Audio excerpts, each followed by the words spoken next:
મારા જય શ્રી કૃષ્ણ. હમણાં મહાભારતનું યુદ્ધ ટીવી પર આવતું હતું અને જોતો હતો. એમાં કર્ણનો મૃત્યુનો પ્રસંગ હતો. એ જોતા જોતા મને એક વિચાર આવ્યો કે કર્ણ, જેનું નામ લેતા આપણી સામે એક મહાન યોદ્ધા, મહાન શૂરવીર, એક દાતાર એવું ચિત્ર ઊભું થઈ જાય. આવો દાનવીર કર્ણ અને આનું મૃત્યુ કેમ આવું, એક પ્રશ્ન થાય. બહુ વિચારવા જેવી વાત છે મિત્રો. જેના આંગણેથી કોઈ ક્યારેય નિરાશ થઈ નથી ગયું, અને ખુદ ભગવાન જેની પાસે માંગવા માટે આવ્યા છે, એવો કર્ણ. તો એ કર્ણનું મૃત્યુ આવું કેમ થાય?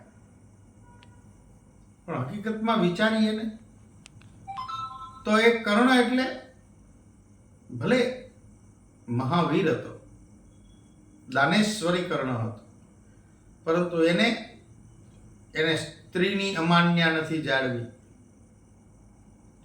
એને સ્ત્રીનું અપમાન કર્યું છે. દ્રૌપદી જેવા સતીને એને એક વેશ્યા જેવા શબ્દથી, નીચામાં નીચો શબ્દ કહી શકાય એવા શબ્દથી એને સંબોધન કર્યું, એનું અપમાન કર્યું. અને એ અપમાન, સ્ત્રીનું અપમાનનું મહત્વ સમજાવવા માટે ભગવાન કૃષ્ણએ એની એવી ગતિ કરી છે. આ તો કૃષ્ણનો અવતાર કાળ હતો. કૃષ્ણના અવતાર કાળમાં કૃષ્ણની જે ઉપસ્થિતિ હોય ત્યાં કોઈ જાતનું કંઈ કશું શંકાને સ્થાન ન રહે ને એવા જ પરિણામો હોય. એ સૂચન છે આપણા માટે. આજે પણ બધાને એવી વિનંતી છે કે સ્ત્રીનું અપમાન ન થાય એ કાયમ જોવું. આ કર્ણના જીવનમાંથી શીખ લેવાની છે.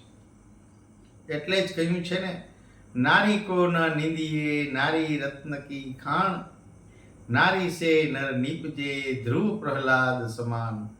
બોલો રાધે રાધે. વાત નિત પ્રકાશની.